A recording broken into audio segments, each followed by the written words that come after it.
মতো পৌঁছাতে পারলাম না, আমি জানি আমার এই চাকরিটাও থাকবে না।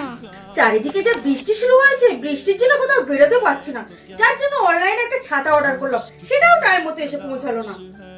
বাইরে বৃষ্টি থেমে গেছে, দেখি তো আসছে নাকি। বাড়িতে কেউ আছেন? হ্যাঁ আছি। কে তুমি? আমি ডেলিভারি বয় গো, ডেলিভারি বয়। আপনার একটা পার্সেল এত ছোট বয়সে ডেলিভারি বয়ের কাজ করছো? এ কি, তুমি তো ভিজে গেছো, তোমার কাছে ছাতা বা রেনকোট কিছু নেই? না ম্যাডাম, নতুন নতুন কাজে জয়েন করেছে তো সেই জন্য এখনো কিনে উঠতে পারিনি, কিন্তু খুব তাড়াতাড়ি কিনে নেবো। আচ্ছা, যখন তোমার পার্সেলে ছাতাই ছিল, তাহলে তো তুমি এই ছাতাটা মাথায় দিয়ে আসতে পারতে, বেকার বেকার ভিজতে গেলে কেন? না ম্যাডাম, সেটা বললে হয় নাকি? আপনি কত শখ করে একটা ছাতা অর্ডার করেছেন, আর আমি আপনার ছাতাটা ব্যবহার করে দেবো, সেটা করলে তো আমার চাকরিটাই থাকবে না। আচ্ছা ঠিক আছে, তুমি তোমার দায়িত্ববোধের দিক দিয়ে তুমি ঠিকই আছো। তবে এই ছাতাটা অনলাইন পেমেন্ট করা আছে, আমি এই ছাতাটা তোমাকেই গিফট করলাম।